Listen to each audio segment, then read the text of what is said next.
Hello, Scorpius, and welcome to your April 2024 horoscope. If you are new here, welcome. And if you're a returning viewer, welcome back. And thank you for joining me today.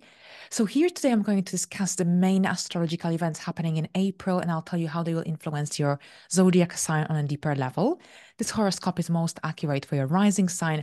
However, you can also watch it for your moon sign or your sun sign if you wish, just to get a bigger picture or a wider perspective upon your life. I follow Western astrology, tropical zodiac. So, welcome.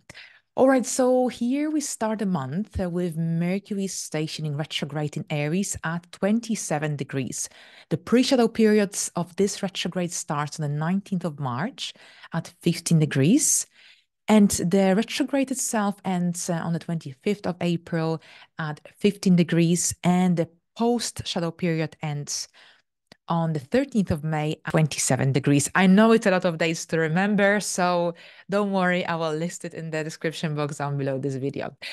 Now, here, when Mercury is going to be retrograde, it will influence and trigger your area of the sixth house. So this is the area of work, everyday routine, and employment. So what it is that here the eclipses on the 6th and the 12th house would have influenced anything to do to your lifestyle or changes or anything to do with your routine, work environment, your daily schedule, and so on. So here, Mercury retrograde will slow things down here. Remember, Mercury retrograde is not good for starting anything brand new, but rather for reassessing, reviewing whatever that has already occurred, what we have already started in the past. Anything brand new will require more effort. It's better to just delay it for after the 25th of April. Also, be mindful when traveling to work, because generally you will experience a little bit of disruption in your daily life when it comes to transportation. Now, if you have any important files on your computer, back them up, because Mercury retrograde could also make you have to replace your computer, your laptop, your phone, or perhaps generally you might have to reset your phone. And then if you don't have your data backed up, you would lose everything. And you don't want that, of course. Now here, yes, so basically back up everything and try to be as organized as you can, because there could be disruption in your daily life.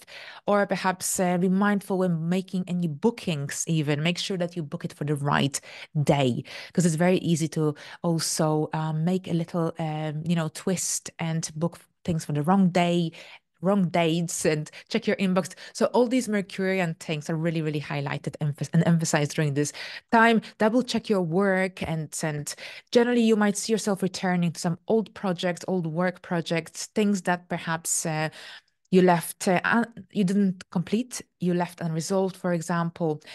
And I think you'll be also revising your diet, your health, your routine, your lifestyle as well. Right, so on the 8th, we've got a solar eclipse in Aries happening at 19 degrees. A solar eclipse is about new beginnings, and it's also connected to the North Node, which is about helping you to realign yourself with your purpose. And this is happening yet again in your area of your lifestyle, health, daily routine. So Mercury retrograde is making you rethink your strategy, rethink your work situation, your diet, your daily duties, responsibilities, and so on. And a solar eclipse here is helping you to make your dream a reality. So perhaps this could be about a new business, new employment opportunity, new working conditions at your work, a new connection, perhaps with a new coworker, new diet, new lifestyle changes, overall lifestyle changes. Your daily routine, your work environment is really, really highlighted here. And it's a solar eclipse with the North Node. So it's about the unknown and sometimes unexplored. And it might be a little bit scary, but it's a necessary step towards your growth, personal fulfillment. Right, so this eclipse was already activated in the second part of January, because at that point, the North Node reached the 19th degree of Aries. So whenever the North Node or the South Node reaches the degree of the eclipse in play, so in this case scenario, it's the solar eclipse, this is when the eclipse is activated. And so this eclipse has already been activated in January. Then we had that North Node and Chiron conjunction.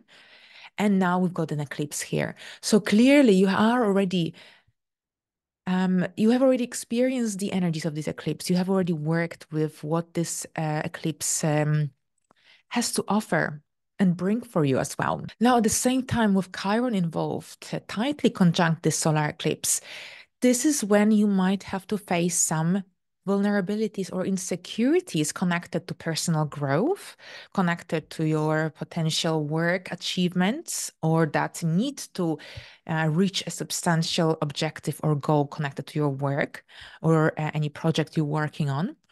Perhaps you're starting a new business and you're going to use your natural skills in order to help others, to serve the humanity in some way.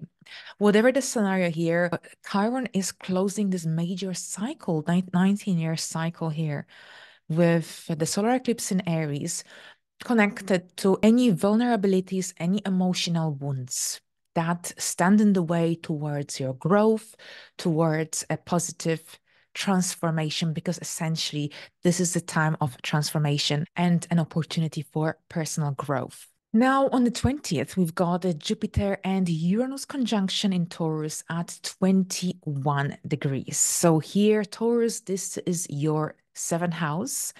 Jupiter is connected to growth, expansion, abundant energy, while Uranus is connected to the unexpected, the erratic, unique, original energy.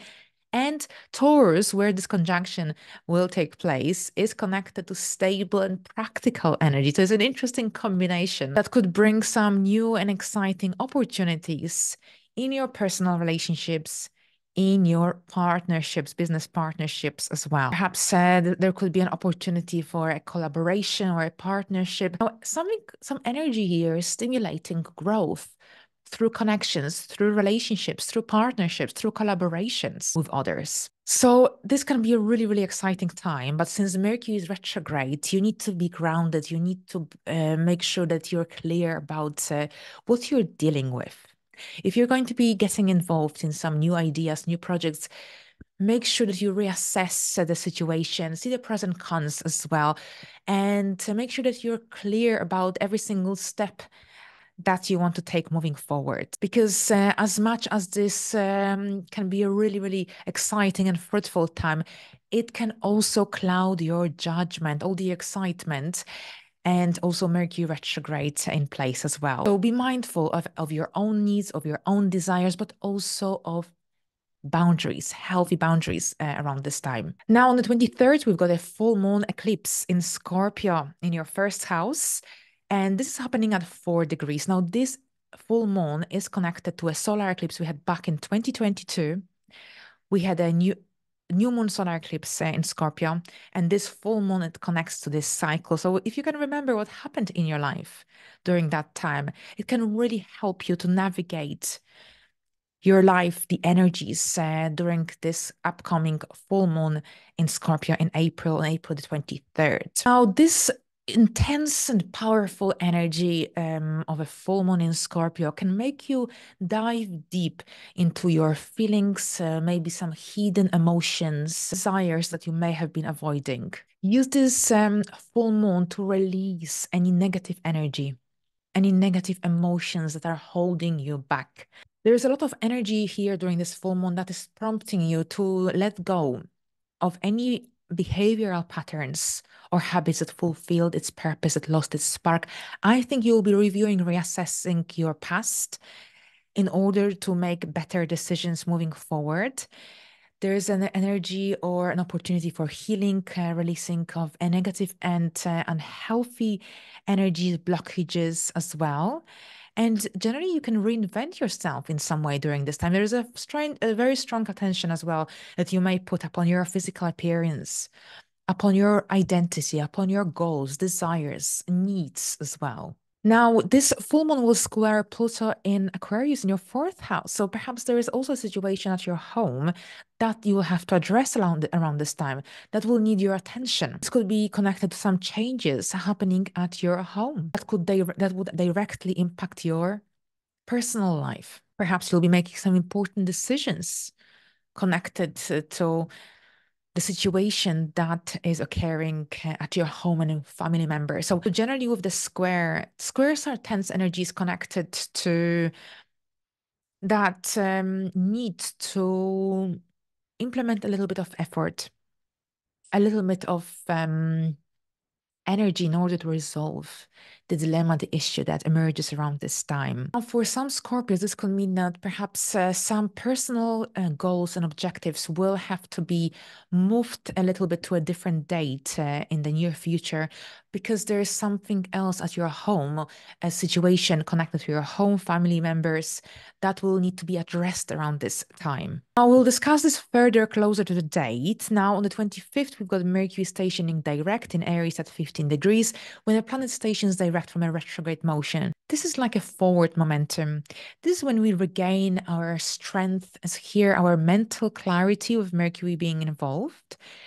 This is when you might be implementing important changes connected to your diet, connected to your daily routine, to your lifestyle, for example. Now, with Mercury stationing direct, you will experience more productivity, more efficiently in your daily life, at your work. Perhaps you'll be implementing the necessary changes in your daily life that could simplify your life, that could bring more comfort, perhaps more time for your own personal needs and desires. So here with Mercury being in a direct motion in your sixth house, you might be also paying a closer or a greater attention to staying organized. Communication will become much easier as well, self-expression. All right, so here we go, Scorpios. Thank you very much. I wish you a pleasant month. And until the next time, bye for now.